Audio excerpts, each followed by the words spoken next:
क्या आप जानते हैं कि भगवान श्री कृष्ण जी ने अर्जुन को हर मनुष्य के भोजन के बारे में बताया है और ये भी बताया है कि मनुष्य जो भोजन करता है उससे उसकी प्रवृत्तियों का आकलन किया जा सकता है और उसे समझा जा सकता है।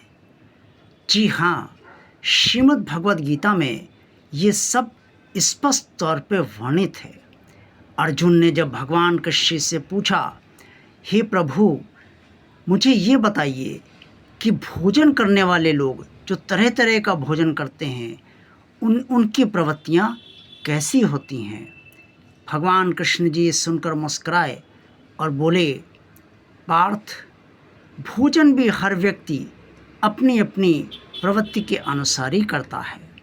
ये बात सही है कि प्रवृत्ति हर मनुष्य अपने पूर्व जन्म के कर्मानुसार ही धारण करता है और वर्तमान जन्म में उसी प्रवृत्ति से चाहते या ना चाहते हुए भी बंधा रहता है। लेकिन जो तुम जानना चाहते हो कि भोजन से तुम कैसे समझ पाओ कि हर मनुष्य की प्रवृत्ति क्या है, तो मैं तुम्हें बता रहा हूँ।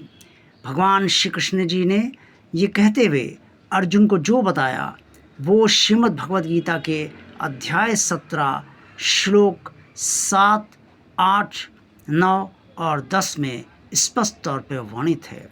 अब मैं आपको वो श्लोक दिखा रहा हूँ, उसे ध्यान से सुनिए और श्रद्धा, आस्था, विश्वास के से सुनिए और फिर ये देखिए कि आप भोजन किस तरीके का ले रहे हैं।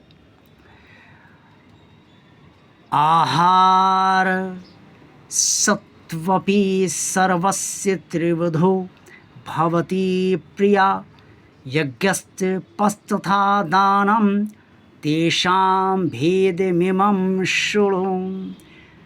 भोजन भी सबको अपनी अपनी प्रकृति के अनुसार ही 3 प्रकार का प्रिय होता है और वैसे ही यज्ञ, तप और दान भी 3 प्रकार के होते हैं। उनके इस पृथक पृथक भेद को तो मुझसे सुन।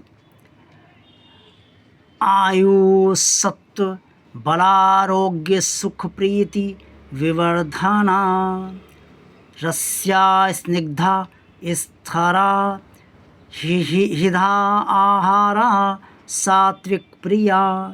आयु, बुद्धि, बल, आरोग्य, सुख और प्रीति बढ़ाने वाले, रसयुक्त, चिकने और स्थिर रहने वाले तथा स्वभाव से ही मन को प्रिय ऐसे आहार अर्थात भोजन करने के पदार्थ सात्विक पुरुषों को प्रिय होते हैं। वटवम्ल लवणा, तीक्ष्ण, रुषिविदाहीना आहारा राजस्य श्रेष्ठा, दुःखशोकामय प्रदा। कड़वे, खट्टे, लवण युक्त, बहुत गर्म, तीखे, रूखे, दाहकारक और दुख, चिंता तथा रोगों को उत्पन्न करने वाले आहार अर्थात भोजन करने के पदार्थ राजस पुरुष को प्रिय होते हैं। यातयामं गतरसं पोति परिश्रुतं चायता, उच्छिष्टमपि चामेध्यं भोजनं तामस प्रियम। जो भोजन अधप का, रस रहित, दुर्गंध युक्त, बासी और उच्छिष्ट है तथा जो अपवित्र भी है, वो भोजन तामस पुरुष को प्रिय होता है। ये सब सुनने के बाद अर्जुन ने भगवान कृष्ण के हाथ जोड़े और कहा कि प्रभु, अब मैं समझ गया हूँ कि भोजन जो करने वाले जैसे मनुष्य होते हैं वैसी ही उनकी प्रवृत्ति होती है। जय भगवान श्री कृष्ण जी।